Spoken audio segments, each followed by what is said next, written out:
पर साथियों देखिए, अभी गवर्नमेंट ऑफ तेलंगाना की ओर से medical and health services recruitment board notification 04/2024 dated 18 सितंबर 2024। तो इसमें गवर्नमेंट ऑफ तेलंगाना ने आपकी एक वैकेंसी निकाली नर्सिंग ऑफिसर की, स्टाफ नर्स की, जनरल रिक्रूटमेंट के थ्रू। चलिए आगे बढ़ते हैं, इस विज्ञप्ति के बारे में चर्चा करते हैं। तो देखिए, सबसे पहले समझ लें इसमें टोटल पोस्ट कितनी है। अच्छी पोस्ट दी हुई 2050, जिनमें नर्सिंग ऑफिसर स्टाफ नर्स की टोटल वैकेंसी है 1576। नर्सिंग ऑफिसर स्टाफ नर्स की तेलंगाना विद्या विधाना परिषद में 332 वैकेंसी है। नर्सिंग ऑफिसर स्टाफ नर्स की आयुष में है 61 vacancy. Nursing officer staff nurse की इंस्टीट्यूट ऑफ प्रिवेंटिव मेडिसिन में है 1 vacancy. Nursing officer staff nurse MNJ institute of oncology and regional cancer centre में 80 वैकेंसी। टोटल मिलाकर के आपकी 2050 वैकेंसी आपकी बनती हैं। तो ये ऑनलाइन एप्लीकेशन स्टार्ट हो रहे हैं आपके 28/9/2024 से, और लास्ट डेट ये 5 बजे शाम को है 14 अक्टूबर 2024 को। और आपका एडिटिंग का जो प्रोसेस है ये आपका 10:30 सुबह से 16 तारीख जो अक्टूबर में पड़ेगी उससे चालू होगी, और 5 बजे 17 तारीख को ख़त्म हो जाएगी। यानी आपको अगर कोई फॉर्म में कोई गलती हो गई तो एडिट करना है, उससे संबंधित आपको applicants can edit their applications between 10:30 AM on 16th of October 2024 to 5 PM on 17th of October 2024। तो 2050 ये वैकेंसीज़ हैं, और इनके बारे में एनेक्सेसर 1 में दिया गया है। और पे स्केल इसमें भी अच्छी पे स्केल दी गई 36,750 to 1,06,990। ये क्वेश्चन जो है प्राय अधिकतर वैकेंसीज में आता है। The number of vacancies is subject to variation on intimation being received from the department concern addition or deletion of vacancies if any can be done up to the declaration of result. चलिए आगे बढ़ते हैं, संख्याएं आगे पीछे हो सकती हैं जो पद निकाले हुए। सिलेक्शन प्रोसीजर के ऊपर चर्चा करते हैं। सिलेक्शन प्रोसीजर, तो ये आपका सिलेक्शन प्रोसीजर क्या होगा। Applicants will be selected based on 100 points of which maximum 80 points for percentage of marks obtain in written examination. तो रिटन एग्जामिनेशन के प्रोसेस होगा, और 20 मार्क्स जो होंगे 20 marks will be awarded for services in state government hospital institutional programs on conduct outsourced basis। तो 80 और 20 में ये डिवाइड हुए हैं, टोटल 100 मार्क्स 80 और 20 में। तो आपको 80 और 20 में ये प्रक्रिया करनी है। Maximum 20 points shall be awarded for the service in state governments hospital institution programmes on both contract and outsource employees as below. जैसे कि 20 मार्क्स अधिकतम दिए जा सकते हैं। कैसे 2.5 पॉइंट्स पर 6 month for service reached in tribal areas, 2 points for 6 month for service rendered in other than tribal areas, points to be given for only completed 6 month. तो अगर 2.5 का 6 से मल्टीप्लाई करेंगे तो आपके बनते हैं 15 पॉइंट।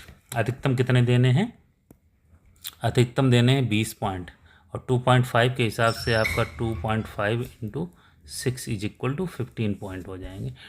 2 पॉइंट्स फॉर 6 मंथ्स, तो इसमें कितने आ जाएंगे 6 × 2 = 12 पॉइंट्स, और इसमें points to be given for only completed 6 month, यानी 6 महीने का जब आप अपना कार्यकाल पूरा कर लेंगे उसी स्थिति में ये पॉइंट्स आपको उपलब्ध किए जाएंगे। चलिए आगे बढ़ते हैं। Points shall be awarded for services returned in state government hospital institutions programmes as per certificates issued by competent authority. तो जाहिर सी बात है, जो सर्टिफिकेट आपको जो अथॉरिटीज़ होंगी वो उपलब्ध कराएंगी, उसी के आधार पर आपको ये रिलैक्सेशन पॉइंट का मिलेगा। चलिए आगे बढ़ते हैं।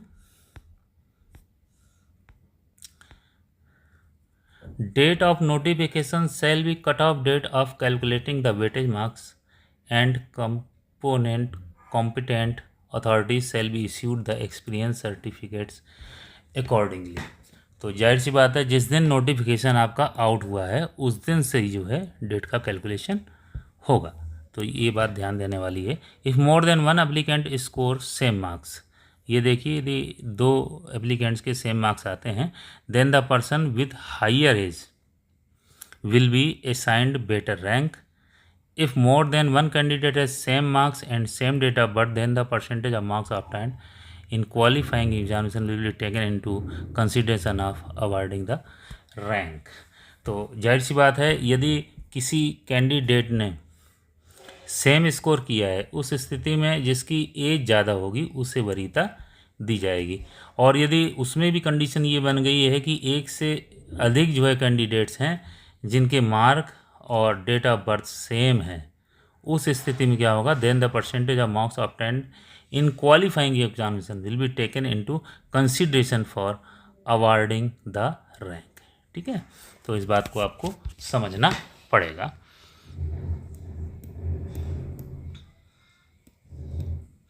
चलिए आगे बढ़ते हैं। Merit list will be displayed on the boards website. तो जाहिर सी बात, पहले 100 और 20 में डिवाइड होकर कार्यक्रम होगा, उसके बाद जो है अभी मेरिट तक पहुंचेंगे। कोई बात नहीं, आगे चलते हैं। Before applying for the post online, applicants are required to keep the soft copy PDF of the following document ready for uploading.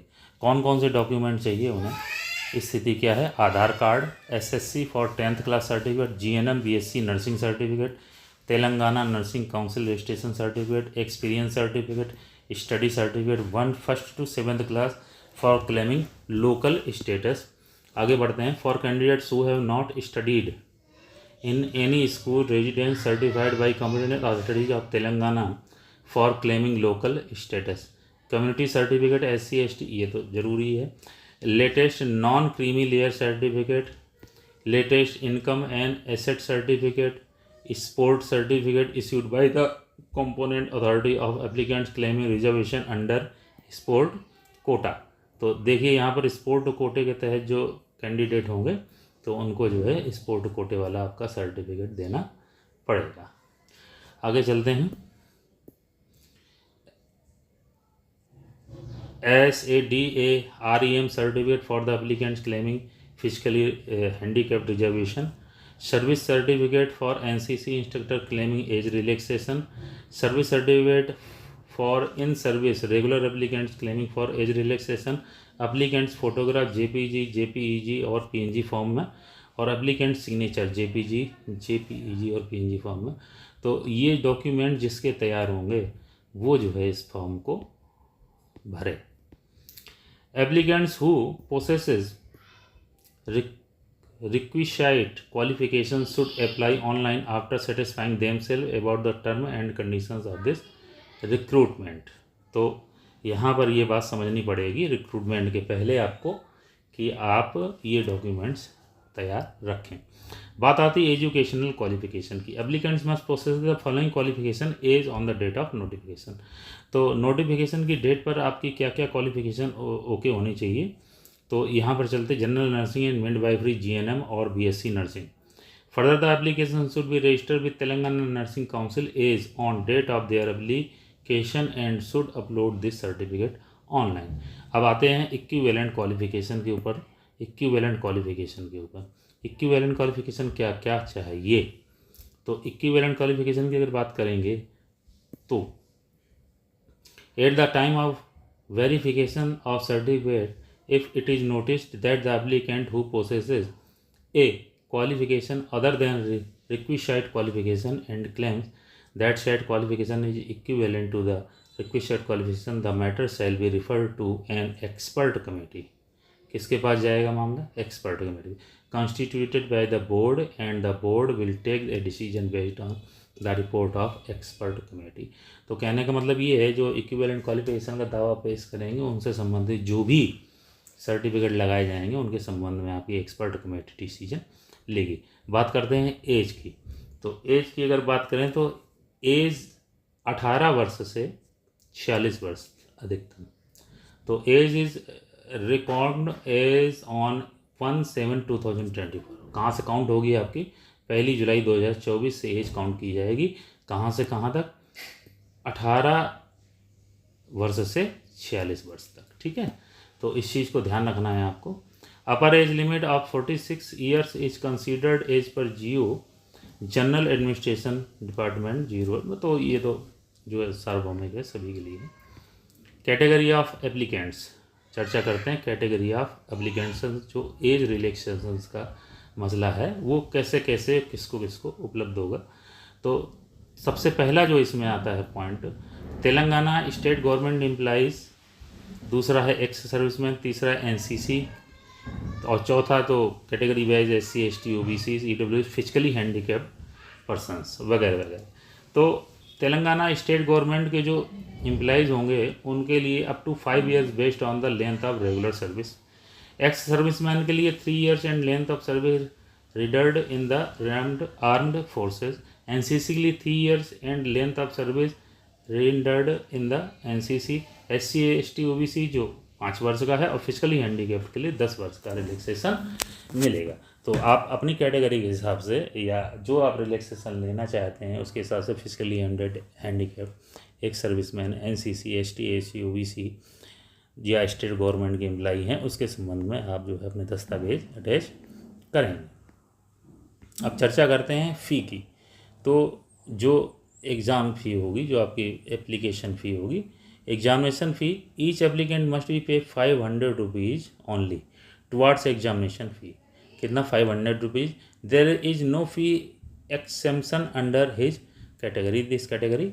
Application fee आते हैं, the applicant must pay ₹200 only towards application fee. However the following categories of applicants are exempted for the payment of application fee, जिसमें है SC ST BC EWS physically and ex serviceman of Telangana state.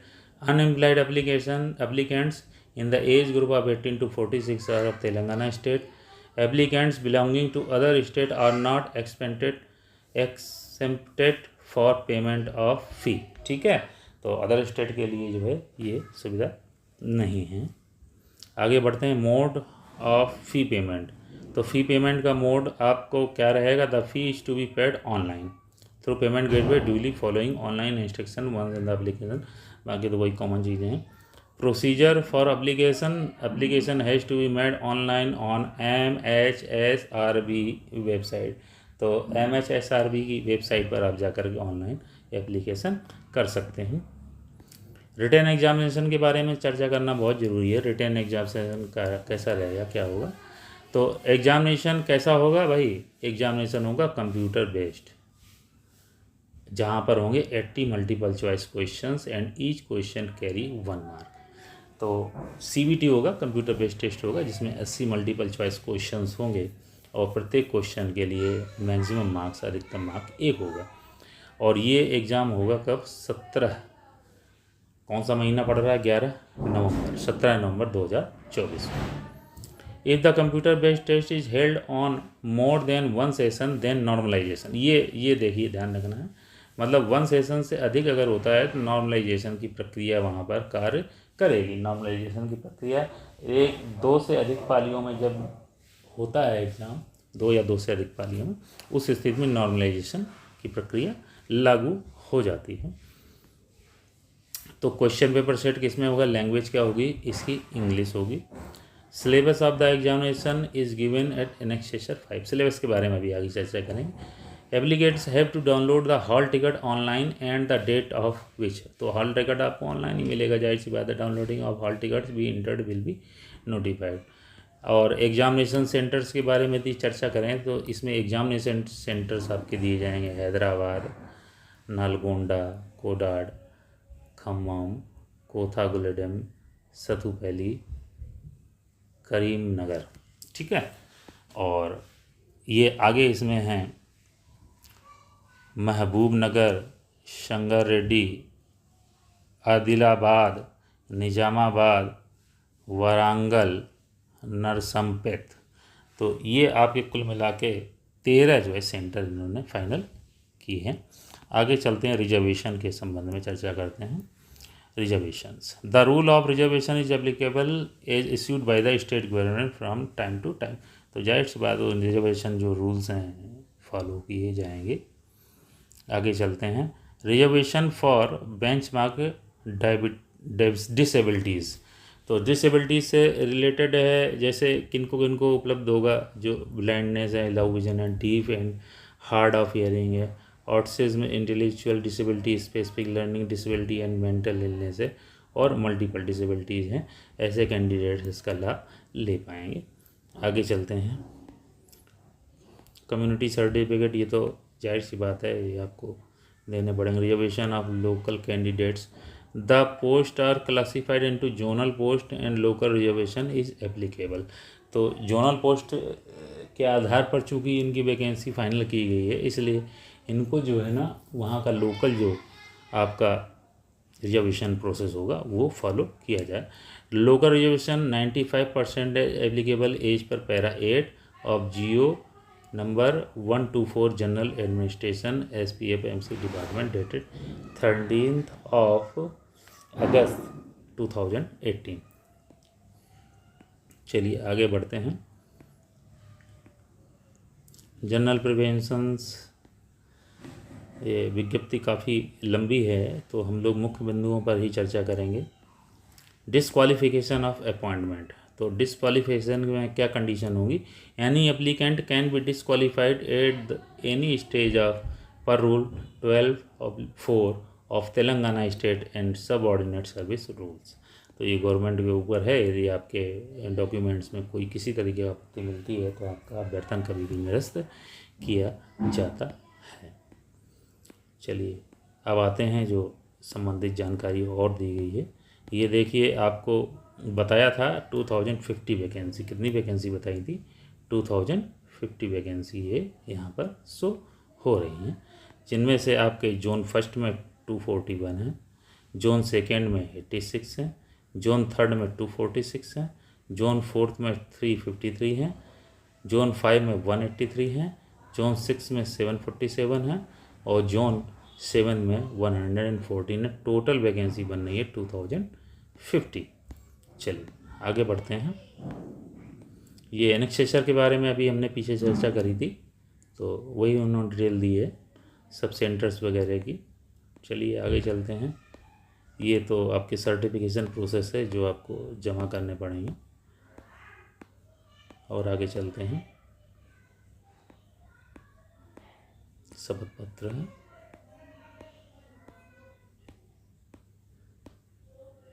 ये form 4 certificates का ब्यौरा दिया गया है। चलिए अब आते हैं मुख्य बिंदु पर।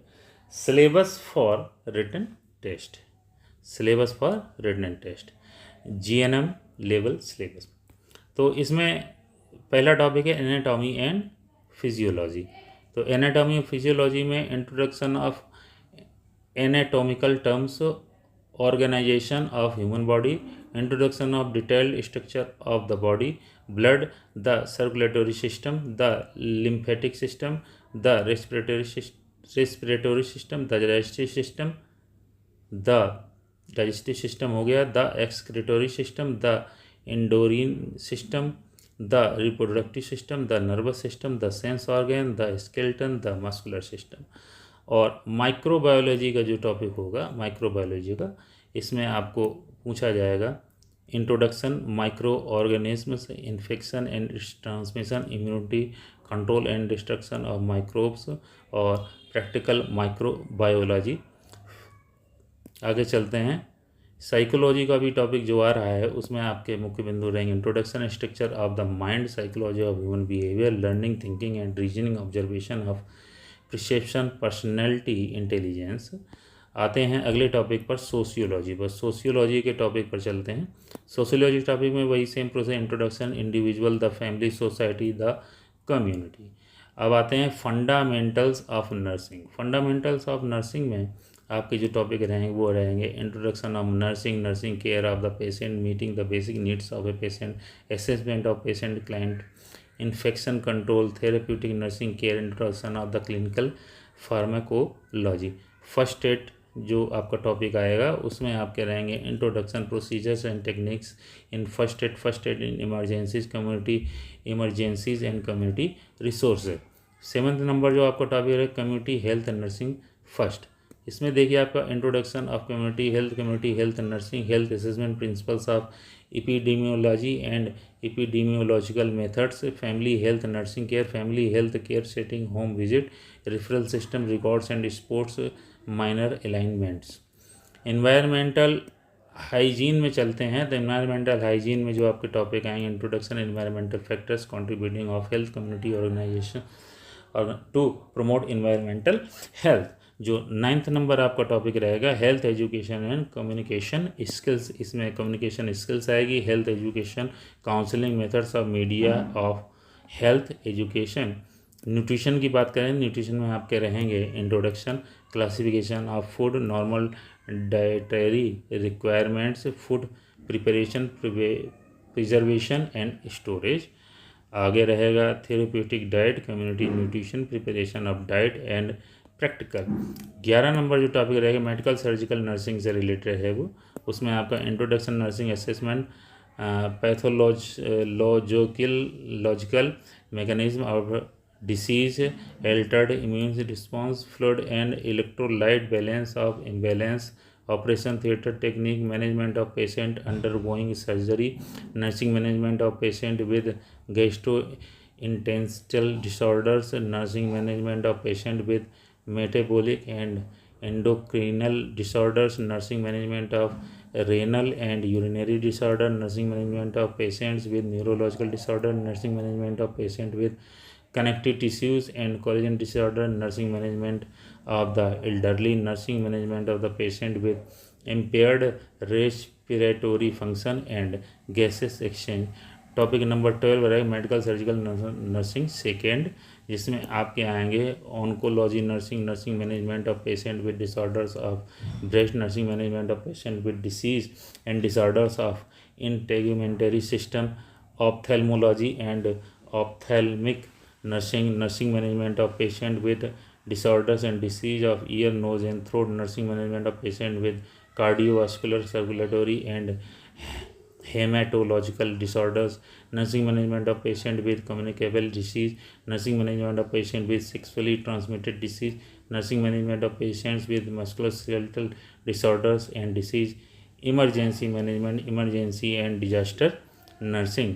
जो 13 नंबर टॉपिक रहेगा मेंटल हेल्थ नर्सिंग से रिलेटेड रहेगा, इंट्रोडक्शन, हिस्ट्री ऑफ साइकेटरी और mental health assessment, therapeutic nurse पोसेंट्रेशन, mental disorders and nursing intervention, biopsycho and social therapies, community mental health, psychiatric emergencies and crisis intervention, forensic psychiatry, legal aspects. अगला topic जो इसमें रहेगा child health nursing से related रहेगा, उसमें introduction, growth and development, the sick child disorders and health problems of a child, child with कॉग्निकल disorder, children with various disorders and disease, child welfare services. जो 15 number topic रहेगा midwifery and gynaecological nursing, midwifery nursing से related रहेगा, इसमें introduction, reproductive system, embryology and foetal development, normal pregnancy and its management, normal labor and its management, management of newborn, management of normal puerperium, management of complication during pregnancy, management of high risk labor, management of complications of puerperium, high risk and sick newborn, obstetric operations, drugs used in obstetric, ethical and legal aspects related to midwifery. Next topic रहेगा gynaecological nursing से related, इसमें introduction, पेवेट्री fertility and infertility, public और gynaecological disorders, breast disorder, menopause. और आपका 16 number topic है community health nursing second, इसमें आपका टॉपिक रहेगा health system in India, health care delivery system, health planning in India, specialised community health service and nurse role, national health problem, national health programme, demography and family welfare, health team, health information system, health agencies. अगला topic है nursing education, nursing education में introduction, teaching learning process, methods of teaching. Next जो 18 number topic है introduction of research, इसमें introduction है और research process है, research approaches and design है, data collection process, analysis of data and analysis of statistics, utilisation of research and nursing, practices है। 19 number topic रहे professional trends and adjustment, जिसमें nursing as a profession, professional ethics, personal and professional development, legislation in nursing और profession and related organisations, nursing administration and ward management अगले topic है। उसमें introduction, management process, administration of hospital department, unit and ward, management of equipment supplies, cost and financing of health care.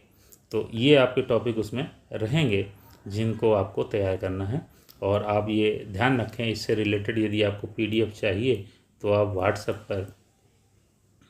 WhatsApp पर personal आप message कर सकते हैं, तो आपको PDF उपलब्ध करा दी जाएगी पूरी विज्ञप्ति की फ्री ऑफ कॉस्ट, जिससे कि आपको फॉर्म भरने में कोई प्रकार की समस्या नहीं आएगी। मैं एक बार फिर से रिपीट कर देता हूँ कि टोटल वैकेंसी कितनी रहेगी आपकी। टोटल वैकेंसी रहेगी आपकी 2050। तो अच्छा मौका है। और सबसे बड़ी चीज़ है जो इसमें पे स्केल है उन्होंने मेंशन कर दिया है, तो पे स्केल काफ़ी अच्छी है। तो जाहिर सी बात है कि इस वैकेंसी में आपको अच्छे मौके मिल रहे हैं और सभी लोग इसको फॉर्म डालें, जो भी कैपेबल एप्लीकेबल हैं वो फॉर्म डालें। 18 से 46 वर्ष का जो एज ग्रुप दिया है वो लोग डाल सकते हैं। बाकी एज रिलैक्सेशन से संबंधित सारी जानकारी इसमें दी गई है। और बाकी अगले वीडियो में मिलते हैं। धन्यवाद साथी।